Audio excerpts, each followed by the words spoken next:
Bueno, quisiera iniciar agradeciéndole al doctor Saúl y a Tere Osejo el haberme invitado a colaborar en este proyecto que les comentó Saúl. Yo soy sociólogo de formación y trabajo en el posgrado de la maestría en Planeación y Políticas Metropolitanas y tengo algunos años colaborando en este posgrado fundamentalmente en cómo usamos la tecnología de la información para el análisis urbano, básicamente. Y entonces quisiera iniciar la presentación, además de agradecerle a Saúl su invitación a este proyecto, también agradecerle la invitación a que colabore en el posgrado que tiene a bien coordinar sobre el paisaje. Y la verdad, yo estoy gratamente sorprendido de refrescarme y de ver una mirada distinta del territorio que tengo algunos años estudiando desde una visión mucho más social, ¿no? Y entonces la verdad los felicito, tienen una forma de ver el territorio que estoy realmente gratamente sorprendido. Bueno, en el marco de este proyecto en el cual colaboramos, que coordina el Politécnico de Milán, es un proyecto sobre cómo elaborar cartografía metropolitana. En el marco de ese proyecto, Saúl propuso justamente la elaboración o la identificación de las unidades del paisaje de la zona metropolitana. Desafortunadamente, esta primera parte de platicarles en qué consiste la metodología que nos ha propuesto el Politécnico de Milán, lo iba a hacer Tere Osejo, ya les comentaron que tiene problemas de salud, y entonces voy a permitirme utilizar una presentación que utilizamos en febrero en un seminario de este proyecto de investigación en la ciudad de Sevilla. Entonces, mil disculpas, realmente yo me entero hoy en la mañana que Tere tenía fuertes problemas de salud, y entonces me permito utilizar una presentación ya elaborada para otro evento como inicio, introducción a lo que les voy a mostrar a través del sistema de información geográfica. Entonces, lo voy a hacer muy rápido, con la idea solo de que tengan presente que atrás de este proyecto que estamos haciendo, estamos retomando una metodología propuesta por el Politécnico de Milán y hemos ido en la marcha del proyecto haciendo nuestras propias adecuaciones a esta metodología.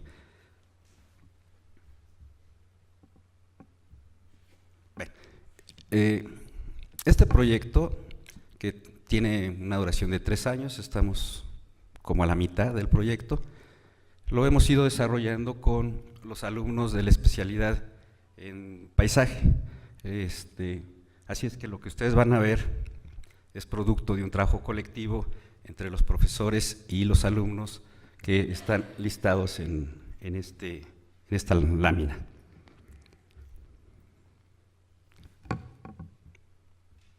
Bueno, la metodología del Politécnico de Milán nos propone que construyamos lo que ellos llaman paquetes semánticos en relación a las dinámicas de la zona metropolitana.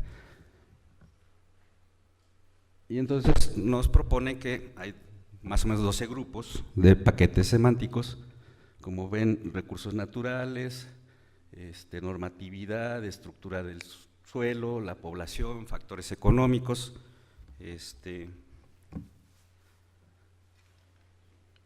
servicios públicos, áreas verdes, perdón,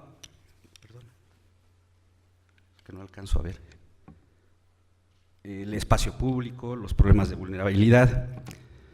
Y en función de estos paquetes semánticos nos propone que vayamos identificando cuáles son esos elementos de cada uno de estos temas, vamos a llamarle así, que intervienen en la dinámica de una zona metropolitana. Entonces, los 12 paquetes semánticos que identificamos fueron los que ven en la lámina: los recursos naturales, la normatividad, la estructura del suelo, la población, y cada uno de ellos va teniendo un conjunto de palabras que nos va a permitir hacer una lectura de la dinámica metropolitana. Y para identificar justamente cuáles son aquellos elementos del territorio y de las relaciones sociales que inciden en el problema de investigación que nosotros nos estamos proponiendo.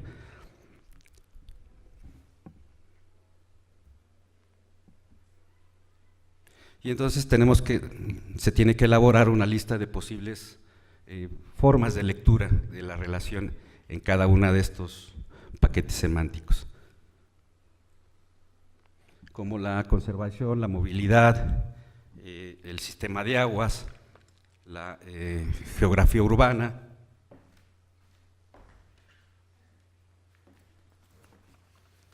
perdón, pero no alcanzo. Bueno. Gracias, Saúl. Ahora sí ya leo, ¿no? El cambio climático, las emergencias ambientales, la diversidad cultural y la diversidad agraria, ¿no? Agrícola, perdón.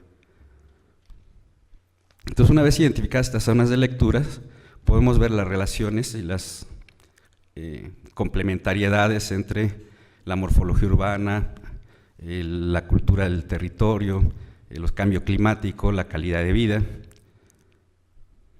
y eso nos permite identificar cómo están interrelacionados cada uno de estos paquetes semánticos a partir de una palabra clave.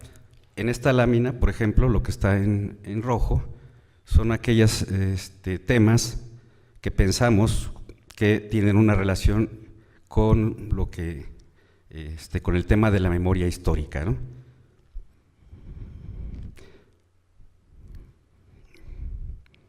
En esta lámina vemos lo que tiene que ver con la cultura del espacio.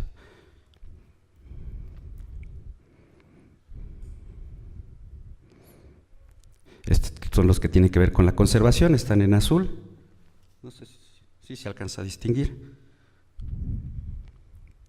Los que tienen relación con el cambio climático, los que tienen que ver con la imagen urbana, con el tema de la conservación y con el sistema de aguas, ¿no? Y entonces, al identificar las relaciones que hay entre los diferentes temas, podemos elaborar una cartografía que nos permita identificar en el territorio cómo se manifiestan estas relaciones en el espacio, ¿no? Bueno, evidentemente que el proyecto está vinculado con desarrollarlo a través de cartografía digital, y eso nos llevó a una primera etapa de identificar qué de la cartografía que elaboran las instituciones del país ya existía, que nos podía servir de base para hacer este primer ejercicio.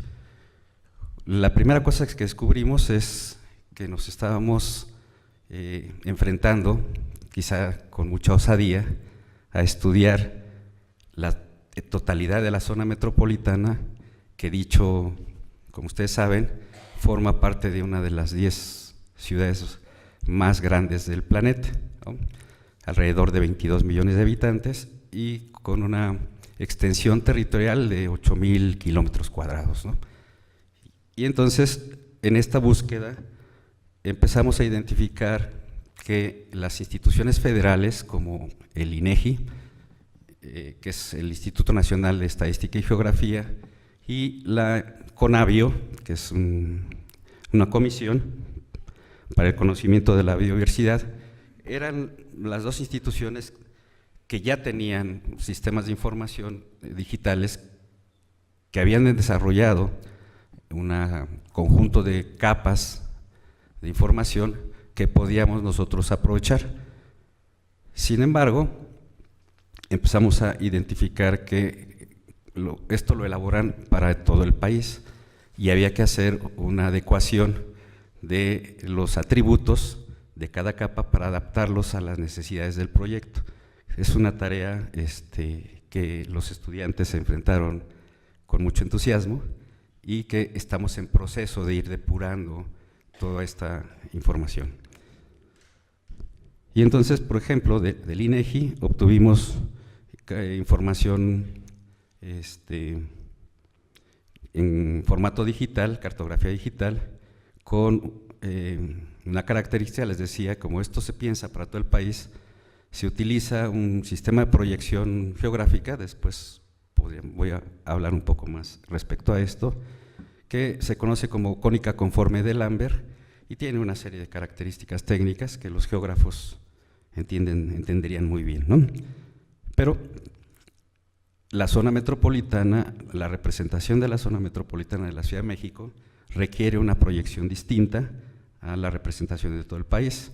Y entonces tuvimos que cambiar esta proyección a un sistema que se conoce como UTM, que es el acrónimo de Universal Transversal de Mercator, la zona 14, que es la que le corresponde, la zona 14 norte, que es la que le corresponde a la zona de la Ciudad de México. Bueno, entonces, como les decía, la zona metropolitana está compuesta por 76 municipios o municipalidades, ¿no? 16 alcaldías, antes delegaciones, 59 municipios del Estado de México y un municipio del Estado de Hidalgo. Y más o menos tiene cerca de 800,000 hectáreas, es decir, 8,000 kilómetros cuadrados, y para el 2015 rondaba la población entre 20 millones de habitantes. Esta estructura de la zona metropolitana, cuando hablamos de la Ciudad de México, generalmente se piensa en el Distrito Federal, hoy Ciudad de México. El problema es que esta zona, en términos funcionales, involucra todo este territorio y a estos distintos niveles de gobierno, ¿no? Y la verdad es que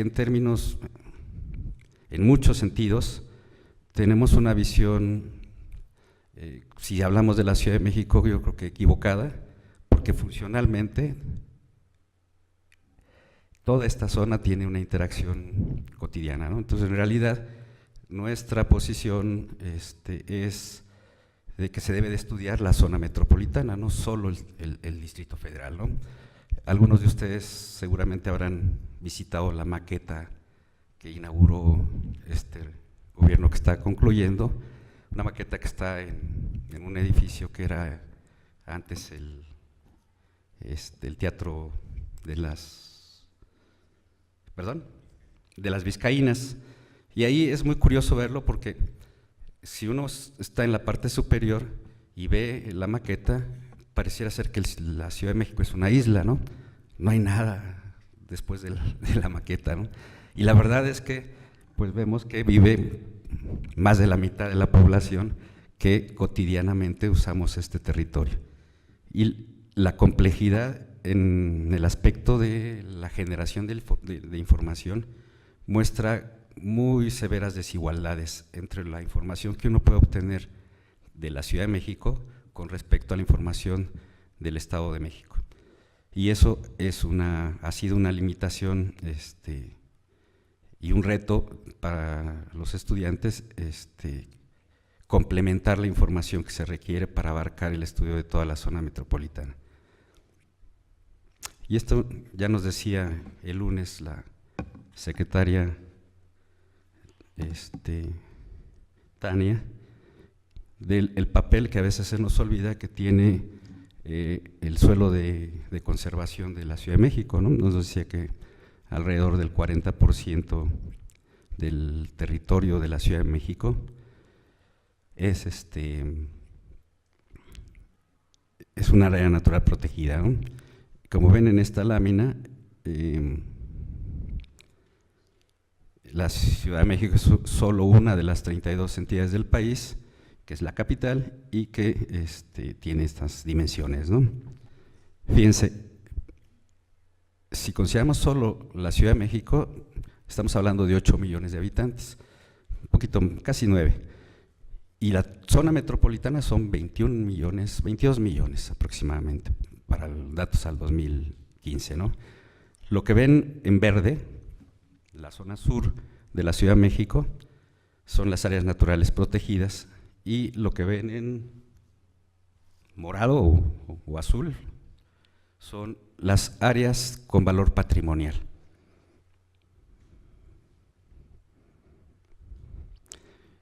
Estas láminas las usamos en este seminario para explicar que teníamos que hacer una adaptación a la metodología que nos proponía el Politécnico de Milán en relación a la escala, ¿no?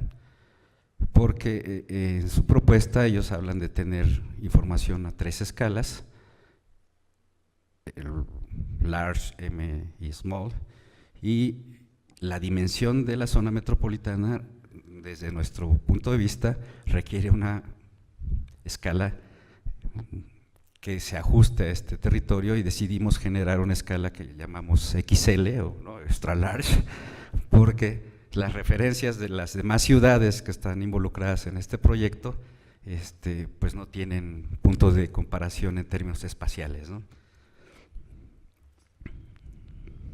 Y entonces uno puede ir viendo cómo al cambiar de escala, el tipo de información se vuelve extremadamente rica y compleja. Bueno, ya los estudiantes, cuando me integro al proyecto, ya los estudiantes habían hecho toda una tarea de identificar información cartográfica de fuentes secundarias que nos iba a permitir generar información que en su momento pensábamos que no existía, y una tarea era confirmar su existencia o no en formato digital. Siendo el caso de que no existiera, pues habría que generarla, ¿no? Entonces les voy a pasar unas láminas con algunos documentos, algunas investigaciones que los estudiantes hicieron la tarea de identificar. Este es un mapa muy conocido.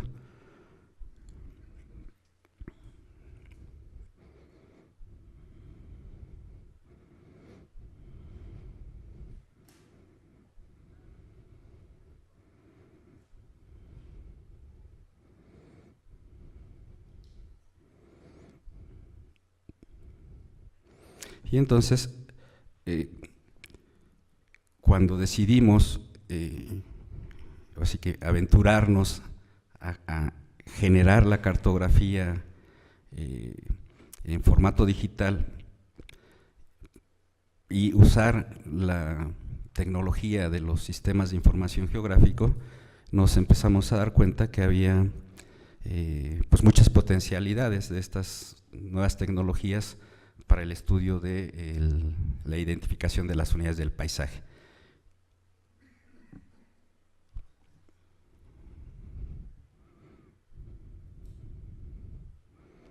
Entonces, algunos resultados muy iniciales.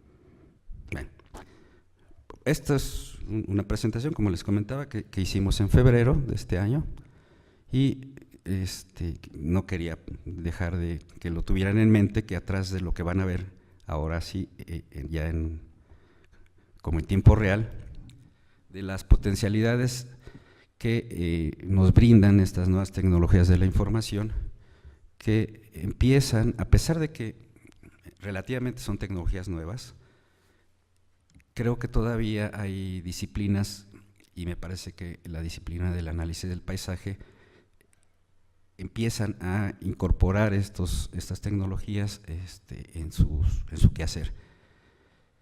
Creo que en México, más o menos a partir del año mediados de los 90s, empiezan a ser populares estos sistemas de información geográficas en su acepción de software o programas que permiten elaborar cartografía temática. Es como una de sus características por las que se empiezan a ser populares, Y en nuestro país mi impresión es que empiezan a ser un poco de uso mucho más frecuente cuando INEGI decide proporcionar los resultados del censo de población y vivienda a partir del censo de 1990.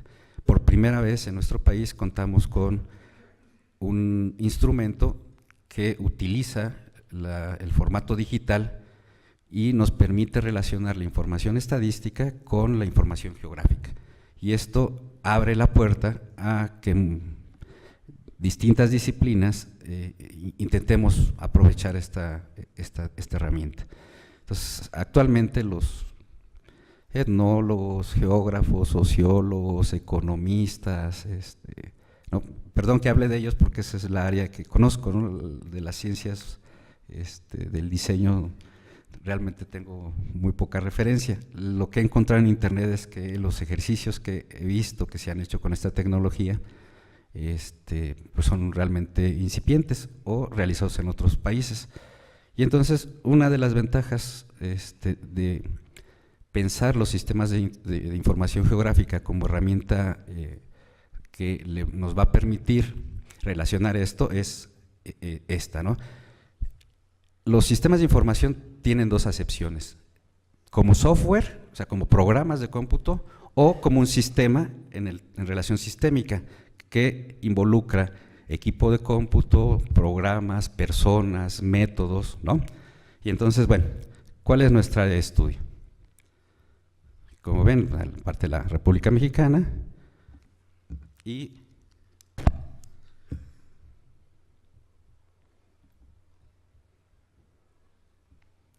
esta es nuestra zona de estudio. La línea roja delimita los límites político-administrativos de la Ciudad de México. Bueno. Hasta el momento tenemos alrededor de 50 capas que hemos organizado en 7 temas, perdón. Como ven en la parte de abajo, esto técnicamente se llaman modelos digitales de elevación. Es un método que se utiliza con mucha frecuencia para representar las diferentes altitudes del territorio, ¿no? Entonces, esto les decía, más o menos son 8,000 kilómetros cuadrados.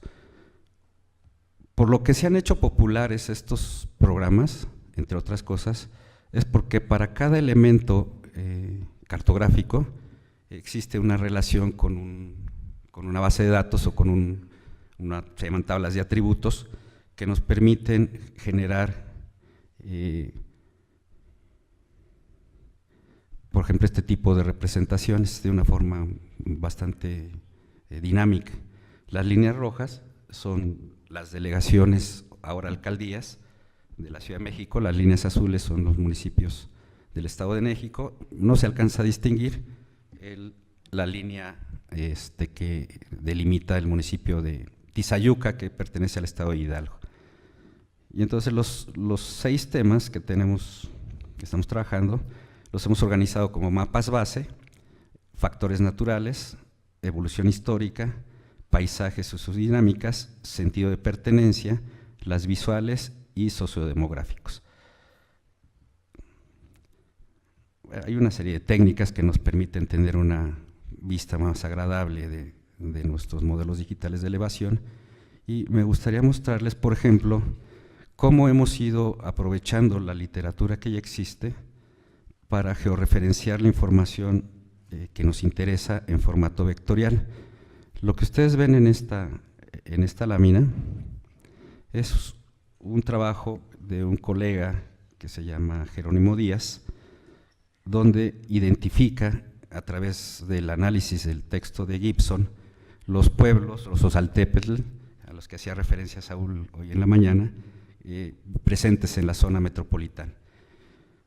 Esta técnica, los sistemas de información geográfica utilizan 2 formatos: el formato que se llama raster, es decir, que está construido a partir de píxeles, que es la imagen que ven abajo, y líneas, que son en formato vectorial, es decir, que está construida por vectores.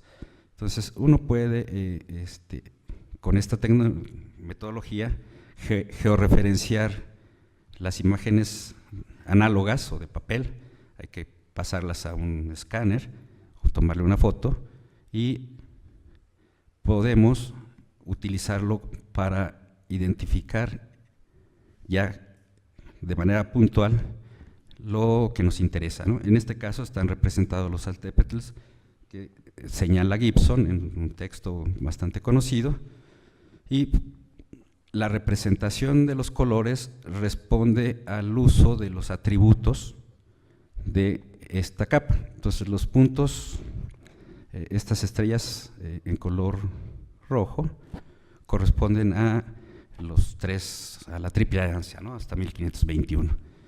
Los puntos amarillos son estos Saltépetl que se convirtieron y que a la fecha son cabeceras municipales.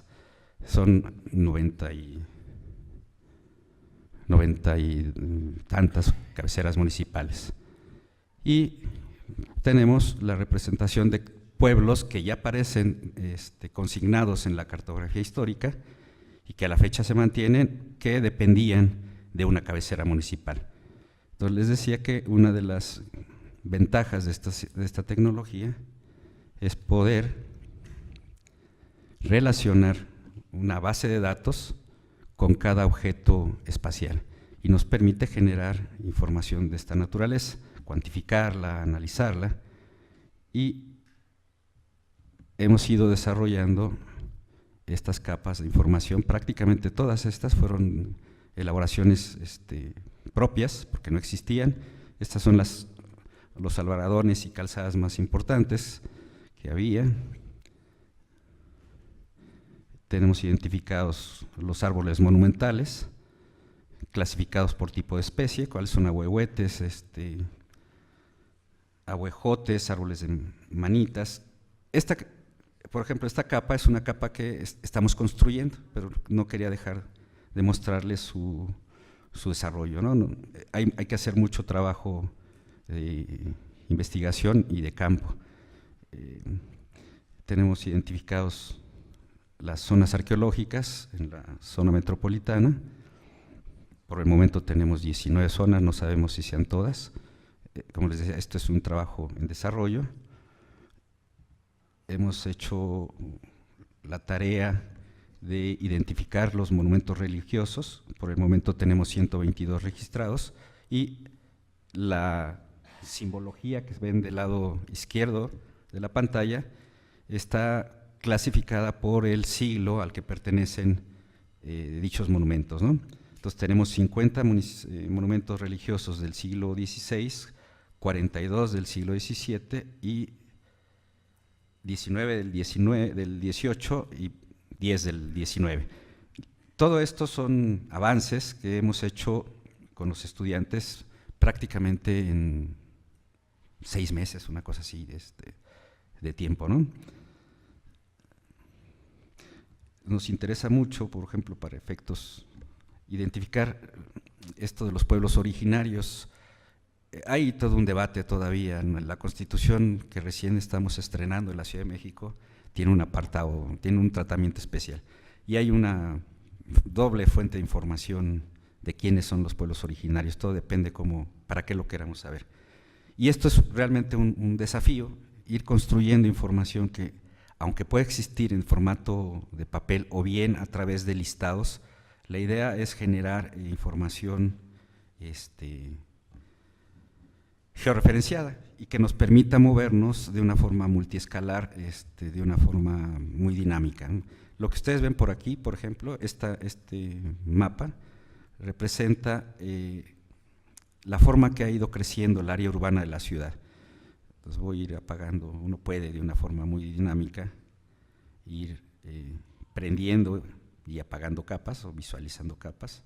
Entonces tenemos lo que era la Ciudad de México en 1824, cómo creció en 1929, 1941, 1950, 1970, 1980, 2000 y 2010.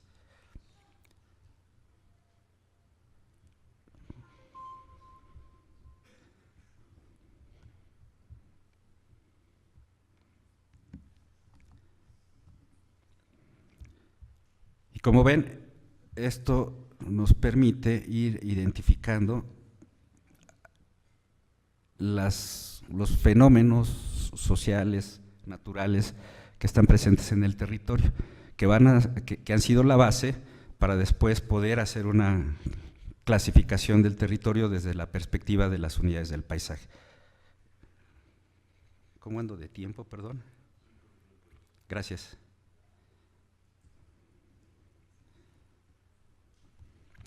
Esta información, por ejemplo, es otra tarea que hemos ido realizando en estos meses, es no solo indagar qué ha hecho las instituciones del gobierno federal o local, también nos hemos acercado a los trabajos que han hecho otras comunidades. Esta información la generó el Instituto de Geografía de la UNAM, estuvieron a bien compartirla con nosotros, y hemos ido incorporando en la medida lo posible lo que nos interesa.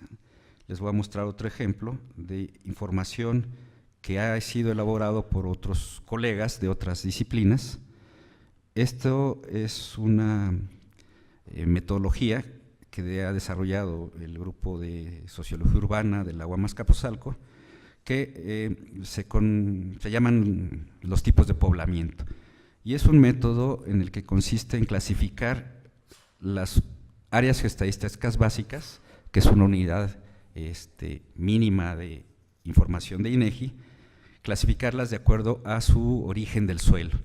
Y entonces nos permite ver cómo la Ciudad de México tiene un patrón de segregación socioespacial pues muy claro, ¿no? Lo que ven en amarillo son las AGEPs que consideramos que son colonias populares, y esto representa aproximadamente el 60% de la área urbana habitable de la Ciudad de México, ¿no? Si uno se da cuenta, por ejemplo, los conjuntos residenciales, las AGEPs consideradas como conjuntos residenciales, que son azul, pues están todas en una zona de la ciudad, ¿no? Uno puede hacer prácticamente una línea aquí y uno puede ver cómo es el patrón de segregación socioespacial, ¿no?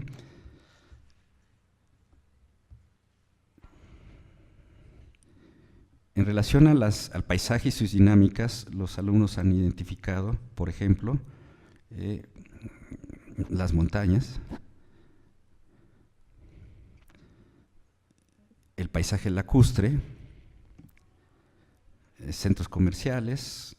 Esto es interesante mostrárselos porque justo refleja este problema que les comento, que para el caso de la Ciudad de México hay un avance muy importante en la información digital.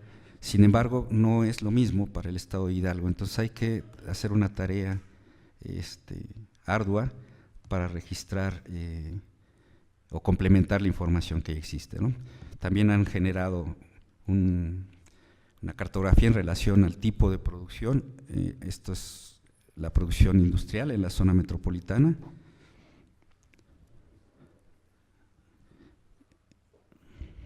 Que de hecho esta de la producción industrial está a su vez clasificada en industria económica, industria ligera, industria mediana, industria económica, industria pesada. Tenemos también una capa de la producción minera todavía presente en la zona metropolitana. Algunos espacios le pusimos tentativamente producción turística, son lugares de atracción turística, y producción agrícola, también clasificada por el tipo de riego que se utiliza para hacer esta producción. Si ustedes, este es el mapa de todas las rutas y estaciones del sistema de transporte masivo en la ciudad. Entonces uno se da cuenta de esta desigualdad en la cobertura del servicio del transporte masivo, ¿no?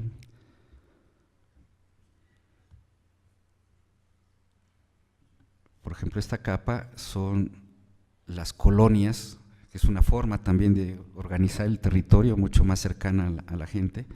La zona metropolitana tiene aproximadamente 6,000 colonias, ¿no? cada una con su propia historia.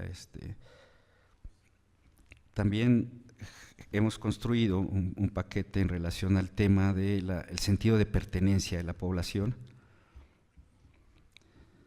y en ellas identificamos, por ejemplo,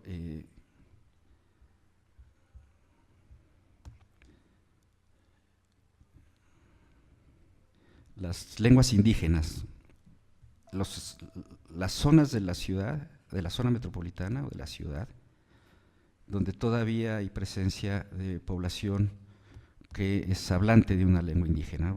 Básicamente son dos lenguas las que se hablan todavía, que es el náhuatl y el otomí en amarillo, en rosa el náhuatl.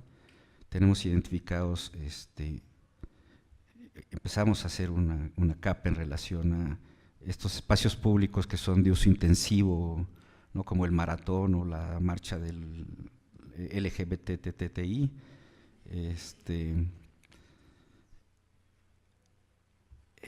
Tenemos un avance acerca de los mercados, el caso de la Ciudad de México, ¿no?, y hemos ido generando un conjunto de capas que le hemos llamado tentativamente visuales.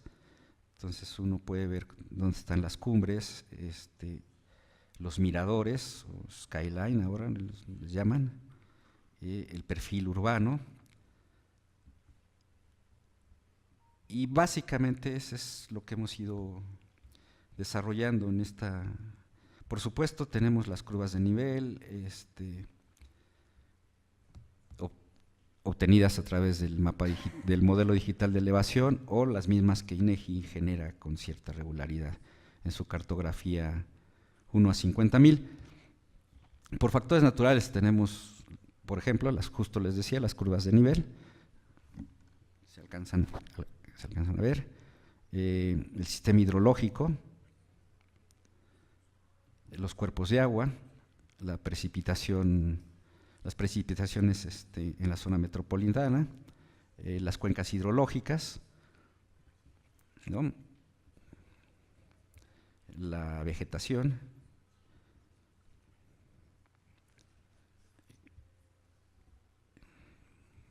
las proyecciones en relación al clima. Y como ven, uno de sus grandes aportes de utilizar esta tecnología es la posibilidad de georreferenciar todo de una forma adecuada a través de sistemas de proyecciones cartográficas que nos permiten movernos en diferentes escalas con la información que nos interesa identificar. El uso de estos sistemas había estado también limitado porque comercialmente eran sistemas caros, muy costosos. Sin embargo, hay toda una comunidad que a lo mejor ustedes conocerán, que son los que están impulsando las iniciativas del software libre, ¿no? Y entonces, este programa que estoy usando se llama Quantum GIS, es un software libre, es decir, entre otras cosas, no tiene costo, y si uno tiene la formación puede uno hacerlo, complementarlo porque nos permite entrar al código del programa, ¿no? La verdad es que para efectos de formación es una herramienta muy útil. El alumno puede tenerlo en su casa, en cualquier equipo. Realmente requiere muy pocos recursos. Ustedes ven que es una computadora nada sofisticada, ya con ciertos 4 o 5 años, y nos permite trabajar con ella, ¿no? Creo que también esto es un papel que nos toca a los profesores, a los docentes, es, como bien decía Isabel, la parte de la formación. Y entonces acercar a los estudiantes que se interesan en el tema del paisaje me parece que es una herramienta que los jóvenes van a explotar con mucha mayor destreza que nosotros. Bueno, esto es lo que les quería mostrar. Es un trabajo, como les decía, colectivo, que tiene un poco más de 8 meses trabajando, y los estudiantes muy entusiastamente se han involucrado con ellos, que dicho sea de paso, en su momento, salvo uno de estos 8 alumnos, tenía cierta idea de estas software, ¿no? Entonces tuvieron que aprender muy rápidamente, ¿no? Y hemos podido avanzar en este proyecto. Muchas gracias.